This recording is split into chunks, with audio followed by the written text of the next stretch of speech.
오늘의 주제는 나르시시스트가 가장 두려워하는 사람은 누구인가입니다. 그의 답은 바로 예측 불가능한 이탈을 감행하는 사람입니다.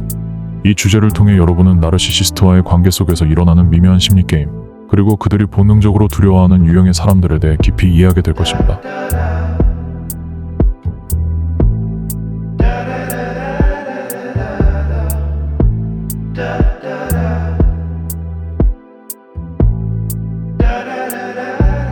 나르시시스트는 인간관계에서 다음과 같은 행동 패턴을 보입니다. 처음엔 매력적이고 이상적인 사람처럼 보이지만 상대방이 자신의 기대에 못 미치면 냉정하게 거리를 둡니다. 죄책감을 유도하고 혼란스럽게 만들어 상대방을 통제하려 합니다. 많은 사람들이 나르시시스트를 두려워합니다. 그들의 조종력, 감정적 학대, 그리고 말의 칼날은 실제로 관계를 무너뜨릴 만큼 강력합니다. 하지만 흥미롭게도 나르시시스트 자신도 누군가를 두려워합니다. 그 대상은 바로 예측 불가능한 이탈을 감행하는 사람입니다. 많은 분들이 오해합니다. 나르시시스트는 자기보다 강한 사람을 무서워하겠지. 힘있고 똑똑한 사람을 두려워할 거야. 그런데 현실은 그렇지 않습니다. 나르시시스트는 힘에 약하지 않습니다. 권위 있는 사람에겐 아첨하고, 똑똑한 사람 앞에선 똑똑한 척 따라하며, 위협적인 사람 앞에선 조용히 물러나는 유연함을 보입니다. 이건 두려움이라기보다 전략입니다. 즉, 그들은 힘을 무서워하기보다 이용 가능한 자원으로 판단하는 거죠. 나르시시스트는 관계 속에서 자신이 권력자이고 싶어 합니다. 상대방이 자신의 말과 행동에 따라 움직이길 원하죠. 그런데 어느 날 아무런 예고 없이 상대가 관계에서 갑자기 이탈한다면 그 순간 나르시시스트는 자신의 통제력을 상실했다는 공포에 휩싸이게 됩니다. 나르시시스트에게 이탈은 곧 거절입니다. 나르시시스트는 관계를 서열과 통제의 관점으로 봅니다. 그들에겐 상대방은 자신의 연장선, 자신을 비춰주는 거울, 혹은 도구일 뿐입니다.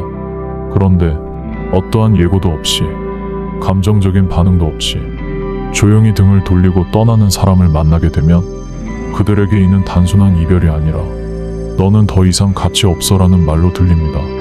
이것이 곧 치명적인 자기애적 상처가 되는 거죠. 나르시시스트는 관계를 철저히 예측 가능하고 통제 가능한 구조로 만들려 합니다. 왜냐하면 그래야만 자신의 허약한 자존감을 보호할 수 있기 때문이죠. 하지만 예측 불가능한 이탈은 다음의 과정을 유발합니다. 첫 번째, 혼란. 왜 떠났지? 무슨 짓을 한 거지? 내가 뭘 잘못했지? 자신의 자아 이미지와 현실 사이의 괴리감에 휩싸입니다. 두 번째는 수치심과 분노의 충돌. 날 무시한 거야? 감히. 하지만 혹시 내가 정말 버림받을 만한 사람이었나? 외부에 대한 분노, 내면의 수치심이 동시에 폭발합니다. 세 번째, 자기 이미지 붕괴. 난 특별하다고 믿었는데 아니었나? 존재의 불안, 고립감, 분열된 자아감을 마주하게 되죠. 이처럼 자기애적 상처는 단순한 이별 아픔이 아니라 자신의 정체성을 구성하던 구조가 무너지는 심리적 붕괴로 이어집니다.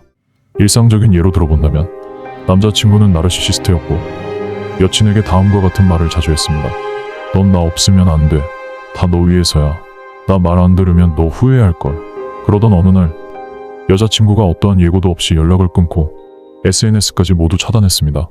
그는 처음엔 화를 냈지만 곧 애절하게 연락을 시도합니다. 제발 한 번만 만나줘. 너 없인 안 돼. 거절당하자 그는 갑자기 말합니다. 역시 넌 끝까지 이기적이었어. 쓰레기야. 이 순간 그가 느낀 것은 거절의 수치심과 자신이 조종할 수 없다는 공포, 그리고 자아 붕괴였습니다. 직장에서도 두드러지는데요. 나르시시스트 상사는 직원에게 다음과 같은 태도를 보입니다. 성과는 자신이 가로채고 실수는 직원 탓으로 돌리며 사적 연락까지 강요. 하지만 직원은 인사팀과 조용히 조율한 뒤 아무 말 없이 자리를 옮기고 연락도 받지 않습니다. 상사는 크게 분노하며 비겁한 놈, 인간도 아냐라고 말하지만 실상 그는 그 직원의 이탈로 인해 권위와 자아가 무너진 상태입니다. 그렇다면 왜 예측 불가능한 이탈이 나르시시스트에게 가장 큰 상처일까요? 나르시시스트는 겉으로는 당당하고 완벽해 보이지만 사실 내면에는 텅 빈 자존감과 불안정한 자기 이미지가 숨어 있습니다. 이 불안정을 가리기 위해 그들은 관계에서 일종의 심리적 세트장을 세웁니다. 내가 주도권을 가진다. 상대는 나를 존경하고 의존한다. 내가 화를 내면 상대는 반성하고 사과한다. 내가 관심을 줄 땐 상대가 감격한다.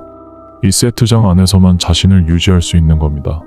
그런데 예측할 수 없이 상대가 사라진다면 이유도 듣지 못했다.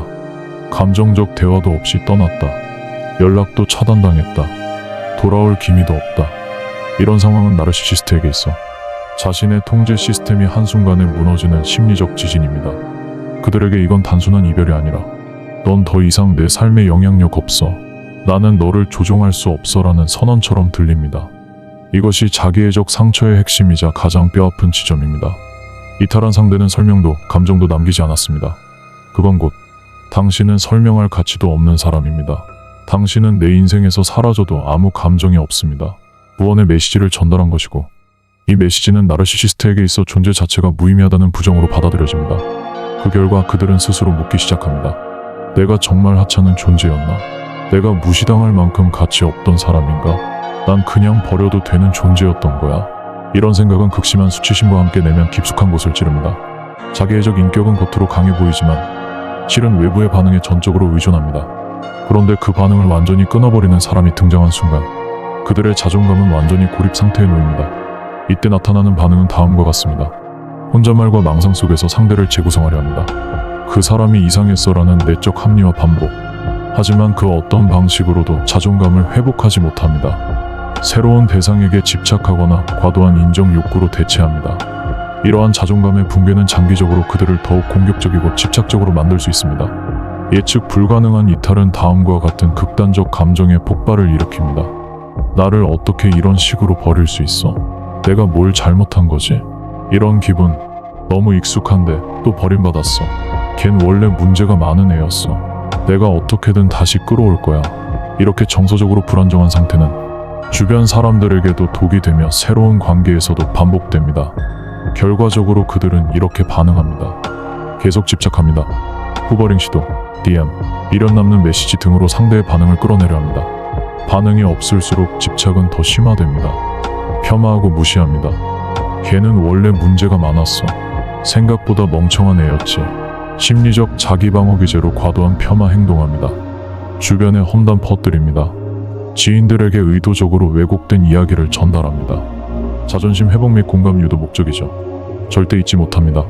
시간이 지나도 그 예측 불가능한 이탈자는 기억에서 사라지지 않습니다. 자아의 균열로 각인된 존재가 되기 때문입니다. 예측 불가능한 이탈은 나르시시스트에게 가장 깊고 지독한 자기애적 상처를 남깁니다. 그들은 강한 사람보다 떠나버린 사람을 잊지 못합니다. 왜냐하면 그 사람 앞에서는 자신이 아무 힘도 없었다는 사실을 잊을 수 없기 때문입니다. 나르시시스트는 당신이 강해서 무서워하는 게 아닙니다. 당신이 반응하지 않고 이유도 없이 조용히 떠났기 때문에 무서운 겁니다. 그들은 당신이 남긴 말보다 남기지 않은 침묵에 가장 크게 상처받습니다. 당신은 그들에게 있어 잊히지 않는 트라우마이자 끝내 완성할 수 없었던 조종 실패의 기억입니다.